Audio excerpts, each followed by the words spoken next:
এটুকু রোজা যদি আমরা পালন করতে না পারি, এত বড় সুযোগ, জান্নাতের দরজা খোলা, জাহান্নামের দরজা বন্ধ, রহমতের দুয়ার খোলা, শয়তানকে শেকলে বন্দী। আল্লাহর নবী বলছে একটা নফল একটা ফরজের সমান, একটা ফরজ 70টা ফরজের সমান। শুরুটা রহমত, মধ্যখানটা মাগফিরাত, শেষটা নাজাত। এক একটা নেকি বাড়তে বাড়তে আল্লাহ তাআলা নিজের হাতে নেকি ফেরেশতাকে দিয়ে না লিখিয়ে নিজে লেখেন। এত কথা, এত কথা, এত কথা, এত ফজিলত, এত কিছু নবীজি বললেন আমার বাপ আমার ভাই। এরপরেও যে ব্যক্তি রমজানের কদর করলো না, তার উপরে আল্লাহর লানত, ফেরেশতার লানত, মুহাম্মদুর রাসূলুল্লাহর লানত। তোর উপরে খোদার গজব পড়ে, তোর উপরে খোদার লানত। হ্যাঁ, এটা আমি বলিনি, এটা জিবরাইল বলে গেছে। কি জিবরাইল নবীজির কাছে রমজানের লাস্টে আইয়া বলছে, নবী এত বড় রমজান, আপনার এত কাকুতি মিনতি, আপনার এতগুলো ফজিলতের কথা শোনার পরেও আপনার যেই নাফরমান উম্মত রমজানকে কদর করলো না, তার উপরে আল্লাহর লানত, আমি জিবরাইলের লানত, ফেরেশতার লানত। নবী বলছে আমিন। হ্যাঁ জিবরাইল, আমি তো বদদুয়া দিতে চাচ্ছিলাম না, আমি অভিশাপ দিতে চাচ্ছিলাম না, কিন্তু আজকে আমি রাসূল আর সহ্য করতে পারলাম না এমন নাফরমান উম্মতের উপরে আমি মুহাম্মদের লানত। আমিন, আমিও মেনে নিলাম। যা যা বেঈমান, যা তুই মোবাইলে তুই, যা তুই নারী নিয়ে থাক, তুই সুদের আড্ডা, ঘুষের আড্ডা, যা তুই বিড়ির আড্ডাতে থাক, যা, ঠিক আছে, তুই জীবন এভাবেই শেষ কর, যা না ফোন, ঠিক আছে, দুনিয়াই তো ভোগ করবি না, তো 60 বছর 70 বছর। এরপরে আবু জেহেল দুনিয়াতে মাটির উপরে মাতবরি করছে কতদিন, মাটির নিচে পড়ে আছে আজ কতদিন? এই মিয়া বলেন না কেন? ফেরাউন মাটির উপরে ছিল কতদিন, আজ মাটির নিচে কতদিন? নমরুদ মাটির উপরে ছিল কতদিন, মাটির নিচে কতদিন? মাহে রমজানের যখন চাঁদ উঠে, আল্লাহ নবী সাল্লাল্লাহু আলাইহি ওয়াসাল্লাম বলেন, ফেরেশতা ডেকে ডেকে বলে, ইয়া বাগিয়াল খাইরে আকবিল, হে নেক কাজের আগ্রহীরা এগিয়ে আসো, ইয়া বাগিয়াশ শাররি আকসির, হে মন্দ গুনাহের কাজের আগ্রহীরা এবার তো থামো। এটা রমজান। মদখোর এবার থামো, নেশাখোর এবার থামো, জুয়ারি এবার থামো, সুদখোর থামো না এবার। বেপরদা মা, এই মা অটোতে উঠো না, সিএনজিতে উঠো না, ওই বাজারে যাইও না মা, এটা রমজান। জুতা শাড়ি প্যান্ট গহনা অলংকার অন্য মাসে কিনো, এ মাসে যাইও না, এটা রমজান, এটা রমজান। থামো তো যুবক ভাই, মোবাইল টিপো। আহ, ওই দেখেন পিছনে অনেক ছেলে কথা বলে, হায় অপদার্থ জিন্দেগি। কে বলবে, কাকে বলবে, কাকে ফিরাবে, কে ফিরাবে? একজনে কি আর সম্ভব? বাবাদের কোনো হাল ছেড়ে দিছে, মারা হাল ছেড়ে দিছে, অভিভাবকরা হাল ছেড়ে দিছে, সন্তানের পতন দেখতেছে, অধপতন, চুল চেহারা, আপন ঘরে ঘুমায়া, মা বাপ জীবিত, কোনোদিন এক ওয়াক্ত নামাজ পড়ে না, ফজরের নামাজ পড়ে না, সারা রাত মোবাইলে উলঙ্গ ছবি দেখে, ব্যর্থ মা বাপ তাকায়া তাকায়া নিজ সন্তানের এই ধস দেখতেছে। আহ, আফসোসের ব্যাপার, আফসোসের। আপন স্বামী নিজের ব্যর্থতার কারণে নিজের স্ত্রীর বেপরদিগি দেখতেছে, কিছুই করতে পারতেছে না, মনে হয় যেন সে ব্যর্থ কাপুরুষ। বউটা ডেলি বেডি বাজারে যায়, মার্কেটে যায়, রঙ্গরসে হাসে, কথা কয়, টাইট কাপড় পরা, বোরখা নামের একটা টাইট জামা পরে রাখছে, লাল নীল হলুদ কমলা বেগুনি। স্বামী বেচারা অপদার্থের মতো, অসহায়ের মতো তাকায় আছে।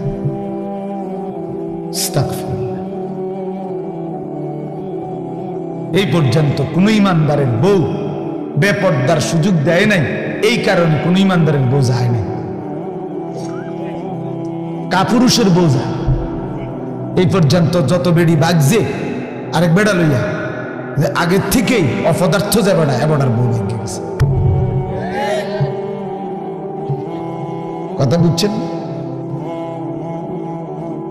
দিন যে মানে সে ক্ষতিগ্রস্ত হয় না, ক্ষতিগ্রস্ত হয় না। এজন্য এটা ব্যর্থতার কথা। রাগ হবেন না চাচা, এটা কাপুরুষের কথা। জনকার ফুলাফানি শুনে না মানে তো আপনি সিদ্ধান্ত নিয়ে নিলেন। কে কেমনে সিদ্ধান্ত নিলেন? অনকার ফুতে আর কথা শুনে না কেন? সেই পুতে, যে পুতে কথাই শুনে না, আপনার চোখের সামনে আপনার ছেলে নামাজ পড়বে না, একটা সাজদা দিবে না, এত বড় নাফরমান আপনার সম্পত্তি ভোগ করবে, এত বড় নাফরমান আপনার ঘরে খাবে, ঘুমাবে, দুনিয়া ভোগ করবে, আপনি বেঁচে থাকতে এটা মেনে নেবেন কেন মিয়া? আপনার ফুট, আপনার ব্যর্থতা তাই এটা। আপনি জীবন চিনেন নাই, আপনি কর্তব্য চিনেন নাই। কর্তব্য তো আল্লাহ বলে দিছে, ওয়ামুর আহলাকা বিসসালাহ, তোমার স্ত্রী সন্তান পরিবারকে নামাজের আদেশ করো, ওয়াসতাবির আলাইহা, পরিবারকে নামাজের আদেশের সাথে সাথে নিজেও নামাজের উপরে মজবুত থাকো। কথা তো ছিলই। আপনার জিম্মাদারি কি ছিল? আমি আমার স্পষ্ট মনে আছে, আমি আমার আব্বারে প্রায় বলি আমি এই কথা। আমার আব্বারে আমার জীবনে আমি একবার বলছিলাম, পড়ালেখার জীবনে, আব্বা আমি এই মাদ্রাসায় পড়তাম না, আমার মাদ্রাসাটা বদলাই দিবে শুধু। কসম খোদা, আমার আব্বা সাথে সাথে বলছে, বেটা পরের বেলা ভাতের লোকমা আমার ঘরে দিও না, এক লোকমা ভাত খাইবে না, সাবধান, বেরো। আমি যেখানে পড়তে দিছি এখানেই পড়তে হবে, নয়তো তোমার মতো করে কামাই করে ফরো, নইলে ঘাস কাটো যাও। আমি কানতে কানতে চলে গেছি মাদ্রাসায়। বুঝছি এই বাপ শক্ত বাপ, এই বাপ আসলে ভাত খাইতে দিব না। বাবার সেই কঠোর শাসন, আমার বিশ্বাস আল্লাহ তাআলা আপনাদের সামনে বসবার তৌফিক দিয়েছে। মা নাহালা ওয়ালিদুন ওয়ালাদাহু মিন নুহলিন মিন আদাবিন হাসান, কোন মা বাপ তাদের সন্তানকে সবচেয়ে বড় যা কিছু উপঢৌকন এই পৃথিবীতে দিয়ে যায়, সেটা কি সবচেয়ে বড় কোনটা? নবীজি বলছে আদাবুন হাসান, উত্তম আখলাক, উত্তম দিন, উত্তম আদব। এটা যারা শিখিয়ে গেল তারাই তাদের সন্তানকে সর্বশ্রেষ্ঠ নিয়ামত দিয়ে গেল। রাসূলুল্লাহ সাল্লাল্লাহু আলাইহি ওয়াসাল্লাম বলেন, নবীজি বলছে, এক সাহাবী জিজ্ঞেস করছে, ইয়া রাসূলুল্লাহ মা হাক্কুল ওয়ালাদ, সন্তানের হক কি? আলাল ওয়ালিদ, পিতামাতার উপর। নবীজি বলছেন আন ইউহসিনা ইসমাহু ওয়া ইউহসিনা আদাবাহু। নবীজি বলছে তার প্রথম হক দুইটা, তার জন্মের পরে তার একটি সুন্দর নাম রাখা, আরেকটা হক তাকে উত্তম আদব, উত্তম আখলাক শিখানো। হযরত আলী রাদিয়াল্লাহু তাআলা আনহু বলছেন, কোরআনে আছে, ইয়া আইয়ুহাল্লাযীনা আমানু কু আনফুসাকুম ওয়া আহলিকুম নারা, হে ঈমানদারগণ তোমরা তোমাদের নিজেদেরকে এবং পরিবার পরিজনকে জাহান্নামের আগুন থেকে বাঁচাও।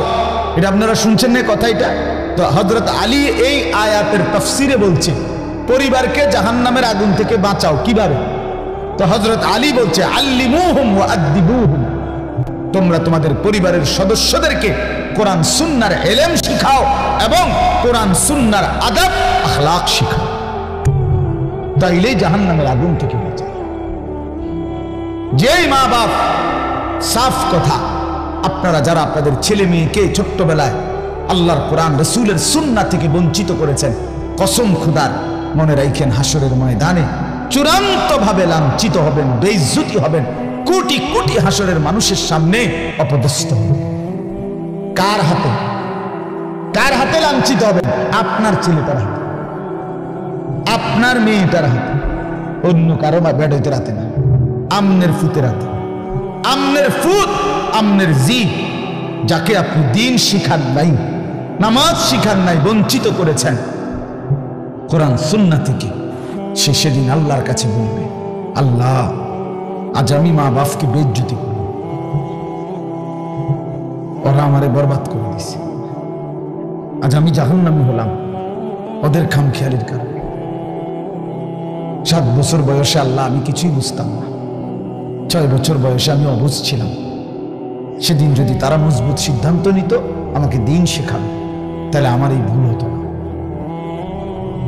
রব্বানা গালাবাত আলাইনা শিকওয়াতুনা, কোরআনে আছে, জাহান্নামী জাহান্নামের ভীষণ আগুনে উথাল পাতাল ঢেউ খাবে, আর আল্লাহকে বলবে, আল্লাহ আমার এই কপাল মন্দ, আমি দুর্ভাগা কপাল করছি,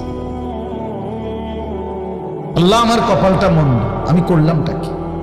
এত সুন্দর হায়াত কি করলাম, কিভাবে নষ্ট করে দিল? অকুন্না কওমান দাল্লিন। আর জাহান্নামী বলবে, আল্লাহ আমি এক পথভ্রষ্ট গ্রুপের, সম্প্রদায়ের এক পথভ্রষ্ট গ্রুপ, নাফরমান গ্রুপের অন্তর্ভুক্ত ছিল। আমি যাদের সাথে চলতাম ফিরতাম, ওরা বিড়ি খাইতো, মদ খাইতো, গাঁজা খাইতো, সুদ খাইতো, ঘুষ খাইতো, কথায় কথায় গাইল লাইতো, নারীর ছবি, নাচ গান, নর্তকীর ছবি, উলঙ্গ দৃশ্য দেখত। আল্লাহ আমি ভালো মানুষ পাই নাই, কোনোদিন একটা ভালো মানুষের ছোঁয়া পাইনি, ফলে আজ আমি ধ্বংস হয়ে গেছি। উত্তম সঙ্গী অনেক বড় নিয়ামত। আমার ড্রাইভার, আমার এই সারা জীবন, যে 5 বছর সে আমার গাড়ি চালায়, আমি যতবার তারে চলার পথে নামাজের কথা মনে করাইছি, আমার চাইতে কমপক্ষে 1000 বার বেশি সে আমারে মনে করাইছে। ঠিকই 5 ওয়াক্ত নামাজের জন্য তার খেয়াল জামাত ধরার প্রতি আমার চাইতে 100 গুণ বেশি,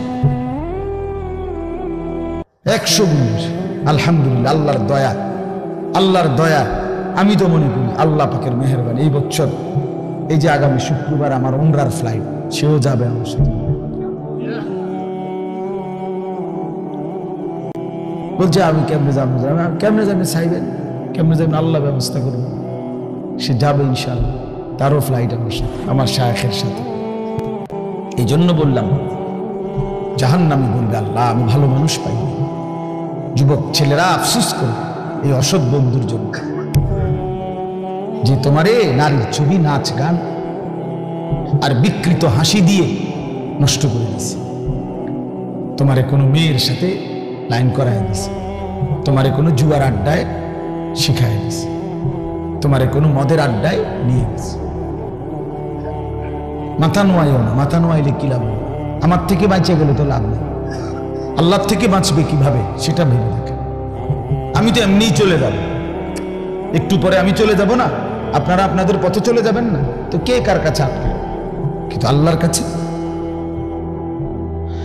এই জন্য আজকে রমজান সামনেই, আমরা সবাই মিলে নিয়ত করি আমরা বদলাবো ইনশাআল্লাহ। মান লাম ইয়াদা কাওলা যুর ওয়াল আমালা বিহি ফালাইসা লিল্লাহি হাজাতুন আন ইয়াদা তাআমাহু ওয়া শারাবাহু। নবী সাল্লাল্লাহু আলাইহি ওয়াসাল্লাম বলেন, যে ব্যক্তি রমজান পেল, রোজা রাখলো, অথচ মিথ্যা কথা, মিথ্যা আচরণ, অন্যায়, অশ্লীলতা, চুরি, ডাকাতি, গুনাহের আচরণ ছাড়তে পারল না, রাসূল বলেন, হায় নাফরমান, তোমার এই খাদ্য আর পানীয় থেকে বিরত থাকার কোনো প্রয়োজন আল্লাহর কাছে নাই। আল্লাহ ভাতের অভাবে, পানির অভাবে তোমারে রোজা রাখতে বলে নাই, তোমারে জান্নাত দেওয়ার জন্য রোজা রাখতে বলছে। তোমারে বলছে লাআল্লাকুম তাত্তাকুন, তোমারে বলছে আমি মুত্তাকি বানাবো বান্দা তোকে, তোর ঈমান আমি নিলাম বান্দা। ইয়া আইয়ুহাল্লাযীনা আমানু, হে ঈমানদারগণ, মানে হলো বান্দা আমি তোমার ঈমান নিলাম, এবার আমি তোমাকে তাকওয়া দেব, লাআল্লাকুম তাত্তাকুন। তাইলে মাঝখানে একটা মাস সময় নিলাম, ঈমান তোমার গ্রহণ করলাম, তাকওয়া তোমাকে দেব। ঈমান আর তাকওয়া হবে, তোমার ঠিকানা হবে সরাসরি জান্নাত। যে মুত্তাকি সে জান্নাত, যে মুত্তাকি সে কি? উইদ্দাত লিল মুত্তাকিন, আল্লাহ বলছে জান্নাত বানানোই হয়েছে মুত্তাকিদের জন্য। আল্লাহ বলে আমি একটা মাস সময় নিলাম, 30টা দিন বান্দা গুনাহ ছেড়ে দাও, আমার ইবাদতে ডুবে যাও, লেগে যাও। 30 দিনের মাথায় আমি তোমারে মুত্তাকি বানাবো, জান্নাতি বানাবো। ঈমান তোমার পাসপোর্ট, তাকওয়া তোমার ভিসা। পাসপোর্ট নিলাম রোজার আগে, ঈমান নিলাম, একটা মাস রোজার মাস, গুনাহ থেকে বাঁচবা, ইবাদতে লাগবা। 30 দিনের মাথায় আমি আল্লাহ ঈমানের পাসপোর্টে তাকওয়ার ভিসা লাগায় দেব, জান্নাতের ফ্লাইট উড়ায় দেব। ঈদের দিন ফ্লাইট, ফ্লাইট কোন দিন? ঈদের দিন ফ্লাইট, ঈদের দিন ফ্লাইট, 1 মাসে ফ্লাইট, 1 মাসে 31 দিন যাব না, হয় 30, নয় বার লাগলে 29, মাগার 31 লাগবে না। 31 রোদ বৃষ্টি হোক, শীত হোক গরম হোক। ফ্লাইট কোন দিন? ঈদের দিন, জান্নাতের ফ্লাইট।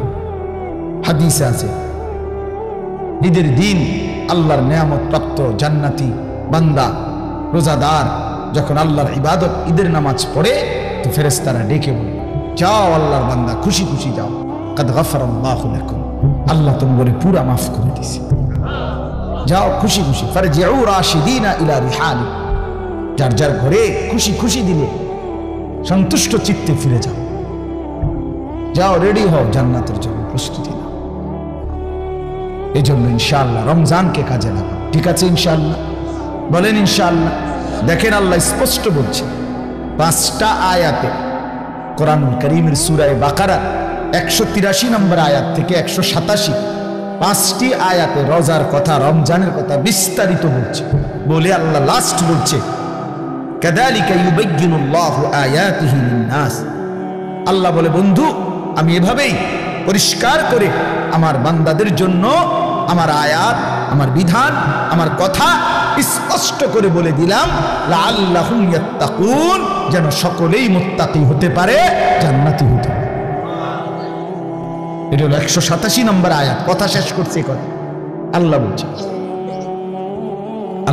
আল্লাহ বলছে বান্দা আমি সবচেয়ে কমাইছি, সবচেয়ে সহজ করছি, সবচেয়ে ছোট করে আনছি রোজা শুধু তোমাদের জন্য। আখিরি নবীর উম্মত তোমরা, আমার আখিরি বন্ধুর উম্মত, তোমাদের জন্য আমি সবচেয়ে সহজ করছি রোজা। পূর্ববর্তী জাতির, যারা পূর্ববর্তী জাতি, তাদের রোজার নিয়ম কানুন, রোজা ছিল সবার, কিন্তু নিয়ম কানুনের মধ্যে বিপরীত ছিল। বিশেষ করে আমাদের নবী সাল্লাল্লাহু আলাইহি সাল্লামের সাহাবায়ে কেরামের আমলে তাফসীরে আছে স্পষ্ট, ওলামায়ে কেরাম জানে যখন রোজা ফরজ হয়েছে, মজার কথা শুনুন, যখন রোজা শুরু হয়েছে সাহাবীদের জামানায়, তখন রোজা কেমনে রাখত? নিয়ম ছিল সন্ধ্যাবেলায় ইফতার করার পরে, ইফতার করে না সূর্য ডুবলে, তো এই সময় ইফতার করার পরে এই বাকি যে রাতটা, এই রাতে যতক্ষণ সজাগ থাকবে প্রথম, এতক্ষণই খানা দানা, স্ত্রী মিলন এগুলো করতে পারবে। কিন্তু যদি ঘুমাইয়া যায় 10 মিনিটের লাগবে, 1 মিনিটের লাগবে, শুইয়া লাইলে চোখ বন্ধ, ঘুমা এসে গেলে পরের দিনের রোজা শুরু। হ্যাঁ, এটাই বিধান। নবীজির জামানা, সাহাবীদের জামানা প্রথম শুরু হয়েছিল এভাবে, রোজার বিধান ছিল এভাবে। এরপরে ঘুমের থেকে উঠা আর খানার সিস্টেম। এক সাহাবী হযরত কাইস ইবনে সারমা আনসারী সাহাবী, উনি এরকম সারাদিন রোজা রাখছে, রাইখা সন্ধ্যাবেলা ইফতারের টাইমে ঘরে আসছে। স্ত্রীকে বলছে ইফতার কিছু আছে কি? স্ত্রী বলছে কিছুই নাই ঘরে, আপনি একটু অপেক্ষা করেন, বসেন, আমি পাশের বাড়ির থেকে কিছু খাবার বা কিছু নিয়ে আসি। স্ত্রী গেছে পাশের ঘরে, কিছুটা তাদের কাছ থেকে খাবার ধার নিয়ে ঘরে আসছে। আয়সা দেখে ওনার স্বামী সারাদিন ক্লান্তিতে মেহনত করে আসছে, একটু কাইত হয়েছিল, ঘুমায় আসছে। এখন স্ত্রী তো ঘুম থেকে জাগায় বলতেছি, ইন্নালিল্লাহ, আপনার তো রোজা শুরু হয়ে গেছে। বলছে হ্যাঁ, আমি আর কি করবো এখন, তার কিছুই খাইতে পারে না। তো আজকের সারাদিন উপাস, সারা রাত উপাস। পরের দিন দুপুরবেলা এই সাহাবী বেহুশ হয়ে গেছে, আর উঠতে পারতেছে না। কেন? লাগাতার এই কষ্ট। কথা বুঝছেন কি? এখান দিয়ে 12, ওখান দিয়ে 12, 24 ঘন্টা, আরো ওখান দিয়ে ধরেন আপনি 6-7 ঘন্টা, প্রায় 30-32 ঘন্টা পরে উনি কি হয়ে গেছে? বেহুশ হয়ে গেছে। নবী সাল্লাল্লাহু আলাইহি ওয়াসাল্লামের কাছে জানানো হয়েছে। আরেক সাহাবী রাত্রিবেলা ঘুম থেকে উঠে বেখেয়ালে ওনার স্ত্রীর সাথে মিলিত হয়েছে, তো ওনারও বড় ক্ষতি হইল, কারণ রোজা তো শুরু হয়ে গেছে। এই দুইজনের দুই বিষয়ের কারণে আল্লাহ তাআলা বলছেন, বন্ধু ঠিক আছে চলেন আরো কমান, আপনাকে যে আমি ভালোবাসি। আল্লাহ বলছেন, বন্ধু আপনাকে যে খুব পছন্দ করি, আপনার উম্মত তো আপনাকে ভালোবাসলে আপনার সাথে যা কিছু সব কিছুকেই আমি ভালোবাসি। আপনার উম্মতকেও ভালোবাসি, আপনার গায়ের চাদরকে ভালোবাসি, আপনার গায়ের কম্বলকেও ভালোবাসি। কোরআনে আছে, ইয়া আইয়ুহাল মুজাম্মিল, ইয়া আইয়ুহাল মুদ্দাসসির। নবীজি কখনো চাদর গায়ে দিছেন, আল্লাহ বলছে হে চাদর পরা নবী। নবীজি কম্বল গায়ে দিছেন, তা আল্লাহ বলছে হে কম্বল পরা বন্ধু আমার। তার মানে কি, এটা কেমন মায়ের কথা। রুমালওয়ালা ভাই, আমরা বলি না এটা। আল্লাহ যেন বলছে বন্ধু আপনার সাথে যা লাগে সব আমার কাছে প্রিয় হয়।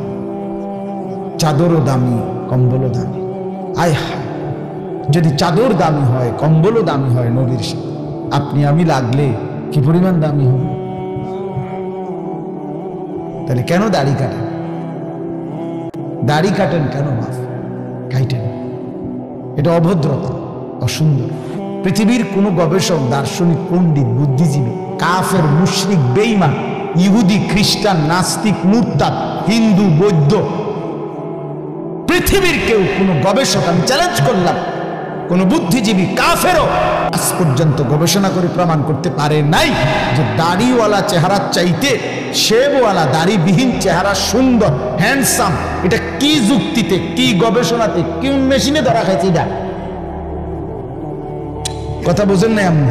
আপনি কদ্দুর জানলে আমার কদ্দুর দেখাইয়েন, এরপরে প্রমাণ যদি করতে পারেন তো জেনে আমার বিচার করণ দরকার, আমি হেনে যাবো বিচারে লেগে।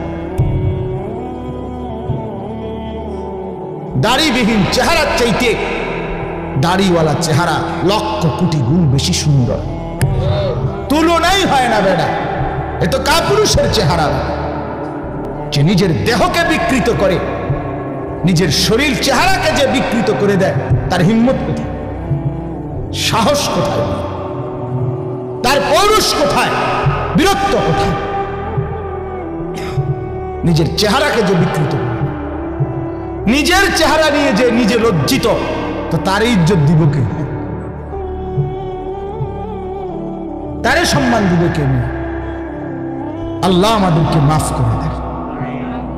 তো আল্লাহ তাআলা বললেন, তো এই দুই সাহাবী, দুইটা ঘটনা ঘটলো, আল্লাহ তাআলা বললেন বন্ধু চলেন সহজ করে দিন, আরো সহজ করে। কুলু ওয়াশরাবু, এই যে দেখেন, ওহিল্লা লাকুম লাইলাতাস সিয়ামির রাফাসু ইলা নিসাইকুম। আল্লাহ বলে এখন থেকে বন্ধু আপনি আপনার উম্মতকে বলেন, প্রত্যেকটা ইমানদার পুরুষ রোজাদারের জন্য সন্ধ্যা সূর্যাস্তের পরে রাত সুবহে সাদিক পর্যন্ত পুরা রাত, এবার আর কোনো ঘুম যাক বা না যাক, কোনো নিষেধাজ্ঞা আর নাই। সে তার স্ত্রীর সাথে মিলিত হওয়া, স্ত্রীর সাথে থাকা তার জন্য পুরাপুরি বৈধ করা হবে। হুন্না লিবাসুল লাকুম ওয়া আনতুম লিবাসুল লাহুন্না। স্ত্রী তো স্বামীর পোশাক, স্বামী তো স্ত্রীর পোশাক।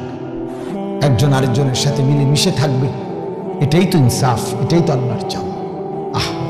স্বামী যদি স্ত্রীর কাছে আপনার আকর্ষণীয় না হয়, স্ত্রী যদি স্বামীর কাছে আকর্ষণীয় না হয়, বেডিও যদি বাইরের বেড হইতে লেগে আগ্রহী, এবারও যদি বাইরের বেড হইতে লেগে আগ্রহী, তো এই দুই অপদার্থ কি এর স্বামী স্ত্রী নিফেলাস ঠিক না? কি রে বেড়া, তুই বেটা তোমার বউ আছে ঘরে, তুমি রং মানুষের বেড়ি বেউ খুব কোথাকার, তোমার তো রোদে টাঙ্গাই তুমি দরকার। যে মহিলা তার স্বামী আছে, সে পর পুরুষের প্রতি আসক্ত। এখান থেকে মুরাদনগর যাবে একজোড়া জুতা কিন্তু এবুড়ি রে সিএনজি আইয়া হরন দিতে আছে আধা ঘন্টা ধরে, এবুড়ি রেডি, হ্যাঁ রেডি, আগো বাইরন না না রাখো না, কিন্তু রেডি হইতেছে, এবুড়ি রেডি। এই পাউডার ডলতে আছে, ফেয়ার এন্ড লাভলি ডলতে আছে, মেকআপ ডলতে আছে। আরে বোন, আরে মা, কারে দেখাই এই রঙ্গরসের যৌবন, এই গহনা, এই অলংকার, এই প্রসাদনী কাকে দেখাই? কাকে দেখাইবার জন্য 1 ঘন্টা ধরে সাজলা? রাস্তার ওই লম্পট বখাটে যে তোমার এদিকে অবৈধ কল্পনা করে, অশ্লীল কামনা করে সে, অথচ নিজ স্বামী বেচারা যদি বলে কদ্দুর কাপড় চোপড় কদ্দুর বদলাইয়া সুন্দর করে পাউডার টাউডার বা কদ্দুর সুন্দর করে ভালো হইয়া থাকো, স্বামীর সামনে আসো, কথা কয় দেবে এরা বাত রাইনতে রাইনতে জান শেষ, কথা কইতে তো সুন্দর লাগে। এই দিছে তো বেড়ার যায়, জামাইয়ের 14 গোষ্ঠী উড়ে গেছে, জামাইয়ের কপালে ভালো কাপড়, ভালো প্রসাদনী কিছুই জোটে না, জোটে রাস্তার বখাটের কথা। আস্তাগফিরুল্লাহ, আস্তাগফিরুল্লাহ, আস্তাগফিরুল্লাহ। আল্লাহ আমাদেরকে মাফ করে দেন।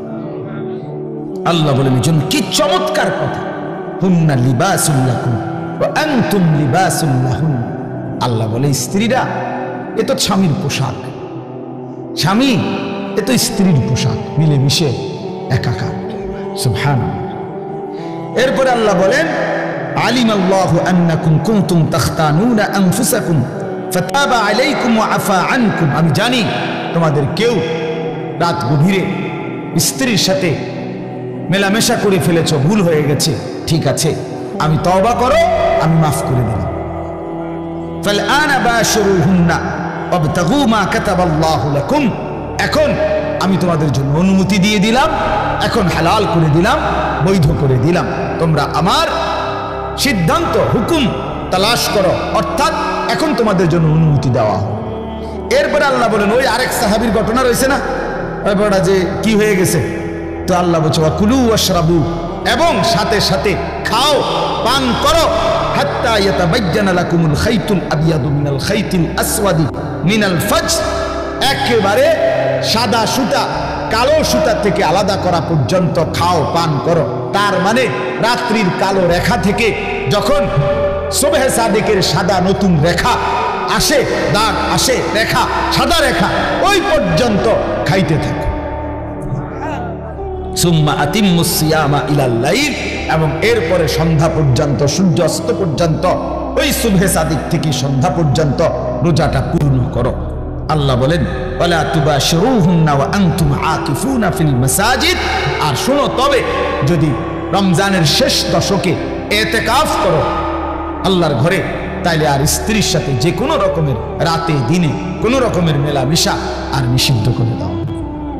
আল্লাহ বলেন এতগুলো কথা যা বললাম তিলকা হুদুদুল্লাহ, এগুলো আমি আল্লাহ তাআলার বিধি নিষেধের সীমারেখা। ফালা তাকরাবুহা, আমার বিধি নিষেধের লঙ্ঘন করে আমার নাফরমানির কাছে যেও না। কাযালিকা ইউবায়্যিনুল্লাহু আয়াতিহি, আল্লাহ বলেন এভাবে আমি পরিষ্কার করে তোমাদের কাছে সব বলে দিলাম, লাআল্লাহুম ইয়াত্তাকুন, যেন বাস্তবিক অর্থে মুত্তাকি হতে পারো, জান্নাতি হতে পারো। এজন্য বাপ আমাদের জন্য আল্লাহ তাআলা সবচেয়ে সহজ করে দিয়েছেন রমজান, অনেক কমাই আনছেন। কোরআনে আছে ইউরিদুল্লাহু বিকুমুল ইউসরা ওয়ালা ইউরিদু বিকুমুল উসরা। আল্লাহ বলেন আমি তোমাদেরকে সহজ করতে চাই, কঠিন করতে চাই না। অতএব আমাদের জন্য আল্লাহই সহজ করেছেন, সহজ করেছেন আমাদের জন্য সুবহে সাদিক থেকে সূর্যাস্ত পর্যন্ত খাদ্য পানীয় স্ত্রী মিলন থেকে বিরত থাকতে বলছেন, আর সারা বছরের মতো চলমান গুনাহ বাঁচতে বলছেন, ইবাদতে লেগে থাকতে বলছেন। তাইলে অতিরিক্ত আহামরি খুব কঠিন কোনো বোঝা আমাদেরকে চাপায় দিছেন। রমজান মানে কি 50 কেজি চালের বস্তা কান্দে লইয়া দাঁড়ায় থাকা, রোজা মানে কি সিমেন্টের বস্তা একটা লইয়া খাড়ায় থাও নাকি? তাই এখানে কঠিন কি? এটুকু রোজা যদি আমরা পালন করতে না পারি, এত বড় সুযোগ, জান্নাতের দরজা খোলা, জাহান্নামের দরজা বন্ধ, রহমতের দুয়ার খোলা, শয়তানকে শেকলে বন্দী। আল্লাহর নবী বলছে একটা নফল একটা ফরজের সমান, একটা ফরজ 70টা ফরজের সমান। শুরুটা রহমত, মধ্যখানটা মাগফিরাত, শেষটা নাজাত। এক একটা নেকি বাড়তে বাড়তে আল্লাহ তাআলা নিজের হাতে নেকি ফেরেশতাকে দিয়ে না লিখিয়ে নিজে লেখেন। এত কথা, এত কথা, এত কথা, এত ফজিলত, এত কিছু নবীজি বললেন আমার বাপ আমার ভাই। এরপরেও যে ব্যক্তি রমজানের কদর করলো না, তার উপরে আল্লাহর লানত, ফেরেশতার লানত, মুহাম্মদুর রাসূলুল্লাহর লানত। তোর উপরে খোদার গজব পড়বে, তোর উপরে খোদার লানত পড়বে। হ্যাঁ, এটা আমি বলিনি, এটা জিবরাইল বলে গেছেন। কি জিবরাইল নবীজির কাছে রমজানের লাস্টে আইয়া বলছে, নবী এত বড় রমজান, আপনার এত কাকুতি মিনতি, আপনার এতগুলো ফজিলতের কথা শোনার পরেও আপনার যেই নাফরমান উম্মত রমজানকে কদর করলো না, তার উপরে আল্লাহর লানত, আমি জিবরাইলের লানত, ফেরেশতার লানত। নবী বলছে আমিন। হ্যাঁ জিবরাইল, আমি তো বদদুয়া দিতে চাচ্ছিলাম না, আমি অভিশাপ দিতে চাচ্ছিলাম না, কিন্তু আজকে আমি রাসূল আর সহ্য করতে পারলাম না এমন নাফরমান উম্মতের উপরে আমি মুহাম্মদের লানত। আমিন, আমিও মেনে নিলাম। যা যা বেঈমান, যা তুই মোবাইলে তুই, যা তুই নারী নিয়ে থাক, তুই সুদের আড্ডা, ঘুষের আড্ডা, যা তুই বিড়ির আড্ডাতে থাক, যা, ঠিক আছে, তুই জীবন এভাবেই শেষ কর, যা না ফরমান, ঠিক আছে, দুনিয়াই তো ভোগ করবি না তো 60 বছর 70 বছর। এরপরে আবু জেহেল দুনিয়াতে মাটির উপরে মাতবুরি করছে কতদিন, মাটির নিচে পড়ে আছে আজ কতদিন? এই মিয়া বলেন না কেন? ফেরাউন মাটির উপরে ছিল কতদিন, আজ মাটির নিচে কতদিন?